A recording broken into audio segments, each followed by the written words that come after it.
Welcome back to the Pokemon Platinum walkthrough. In the last part we made it through Victory Road, and in this part I will advise you on how to prepare for the Elite Four.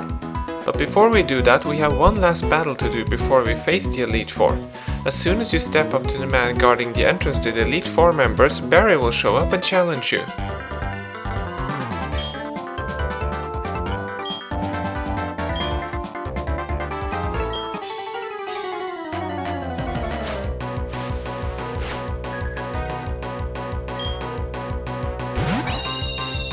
As usual, Barry will open up the battle with his Staraptor. It now knows the move U-turn, a move where the user attacks and then switches out. Staraptor is likely to use this move several times against you, which can disrupt your strategy.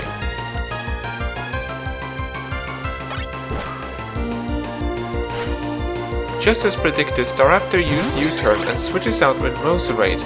Since I was planning on using Ice Beam anyway, that is actually a good thing for me. But Golduck can't hang around with Roserade any longer. It is time to send out Flareon.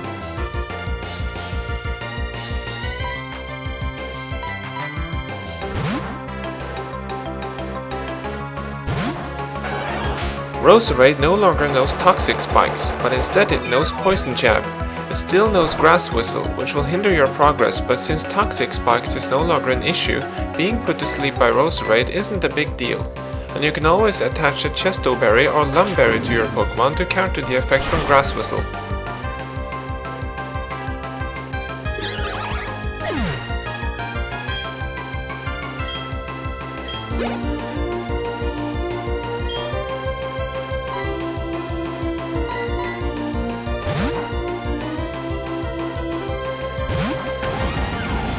Barry's Floatzel is up next. It's risky sending out a grass type against it because Floatzel knows Ice Fang. Sending out an electric type would be the best option. My Frostlass knows Thunderbolt, but it would soon faint if Floatzel used Crunch. I have no other option but to send out Torterra, but I have a little trick up my sleeve. I have attached a Yache Berry to Torterra, which will make it resist one hit from Ice Fang. That should hopefully give me enough time to knock Floatzel out with Razor Leaf. Unfortunately, one Razor Leaf was not enough to knock Floatzel out. Since the Yache Berry is now consumed, I will have to rely on X defense and Torterra's high physical defense.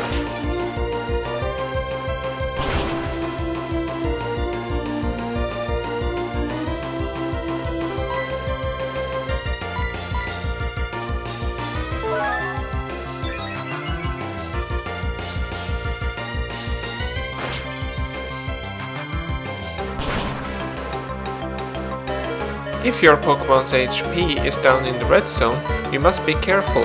Aqua Jet is an increased priority move, and Barry will not hesitate to use it in order to deliver the final blow to your Pokemon.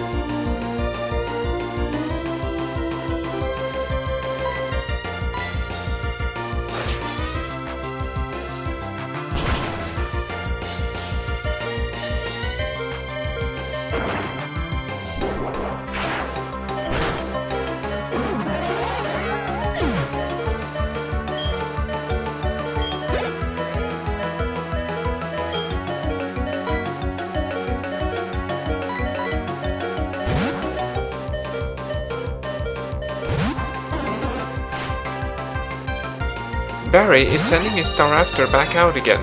Most likely it will use U-turn right away, but just in case it doesn't, I will send out Golduck and use Ice Beam once again.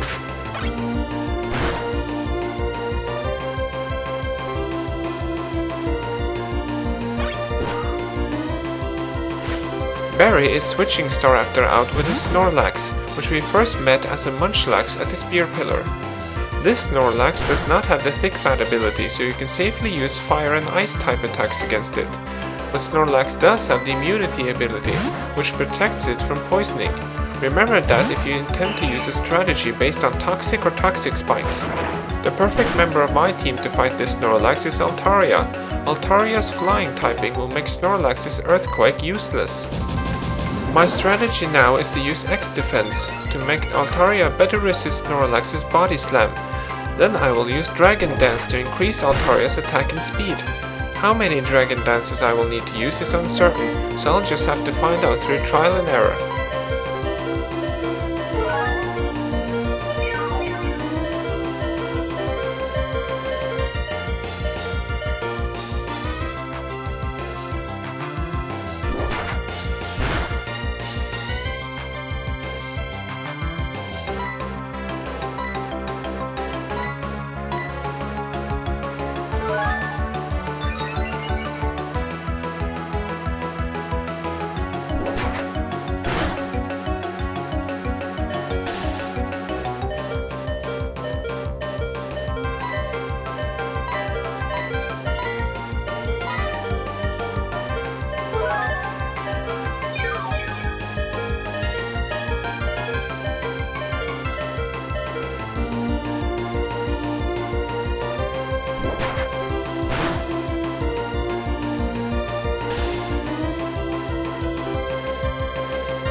Your progress will be hindered when Snorlax uses Rest, and it will use Rest quite a lot.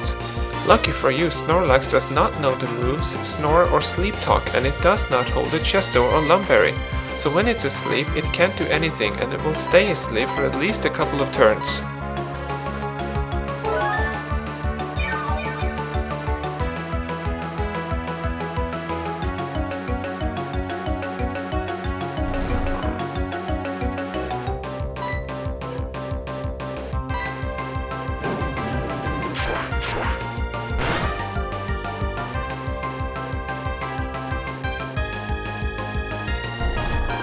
With one more Dragon Dance executed, Altaria should be powerful enough to knock Snorlax out from full health with 2 Dragon Claws.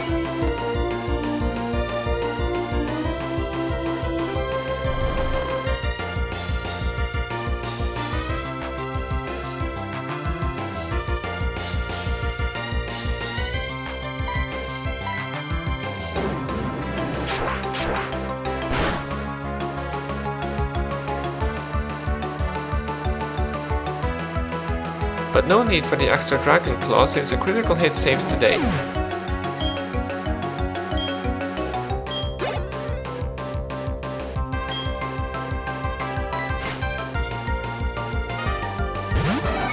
Heracross is up next, and Altaria is now in perfect shape to take it out along with the rest of Barry's team. If you're using a flying type against Heracross, I highly recommend that you use Fly to avoid being hit with Rock Slide.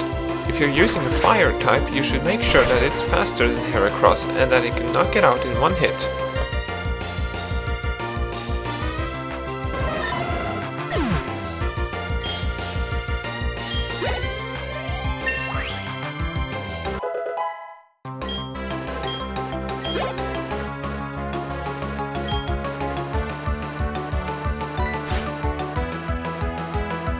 Barry is sending out Staraptor once again.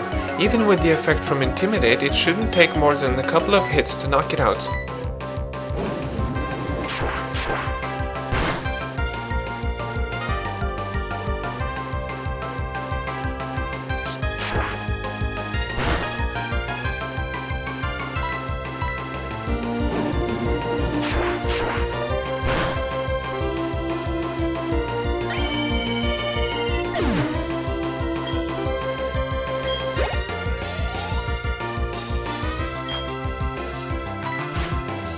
Infernape is Barry's last Pokémon.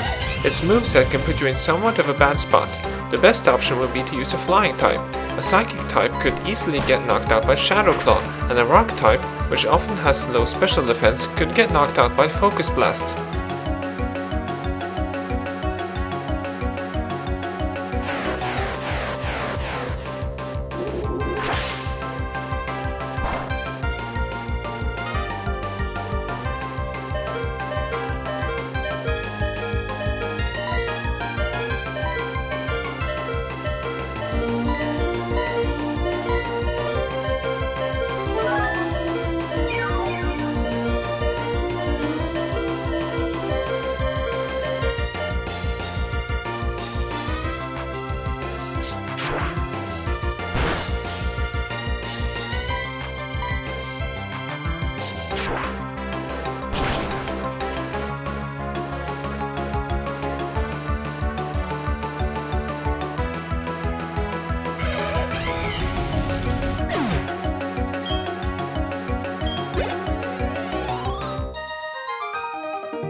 Now I can show you ways to prepare for the Elite Four.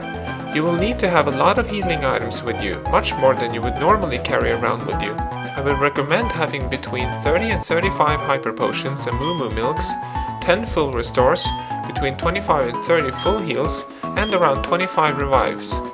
You cannot return to the Pokémon Center to heal up your Pokémon once you start your Elite Four challenge, unless all of your Pokémon faint, in which case you'll have to start the challenge all over again. Use your PP ups to increase the maximum amount of PP for moves with 10 PP or less that you intend to use a lot. Use your vitamins to increase whatever stats on your Pokémon that need to be increased. Vitamins won't always work though. What they do is add effort values to a stat to help increase it.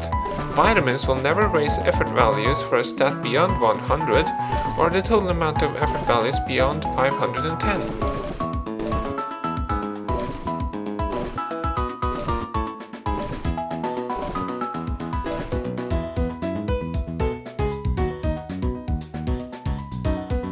Berries can also be useful in battle. The most important berries are the damage reducing berries. These can be obtained in Pastoria City. You can only obtain one of these berries each day, but you can of course plant them to grow more. The growth time for damage reducing berries is longer than it is for more common berries. I highly recommend that you buy X items.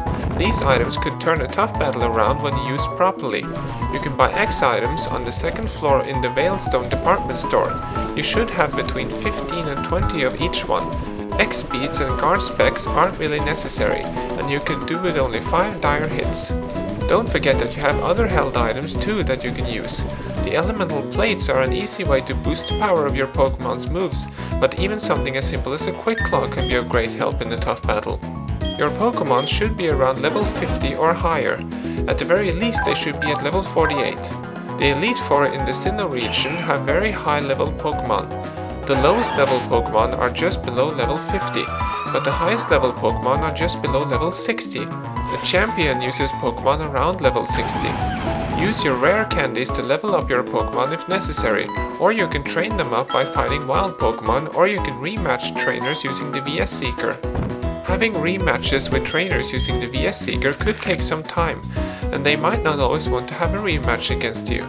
If If you want to train by battling wild Pokémon, you can go to Victory Road. Your water and grass types especially will benefit from training there. Route 223 is another option for training your grass types, and here you can also train your electric types.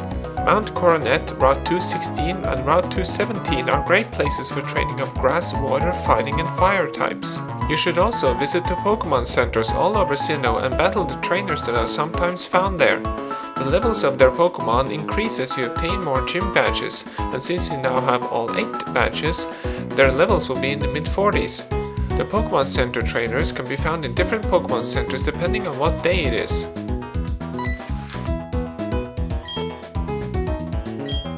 When you are ready to start your Elite Four challenge, you can talk to the man standing between the 2 statues. He will check to see if you have all 8 gym badges, and then he will let you into the room of the first Elite Four member.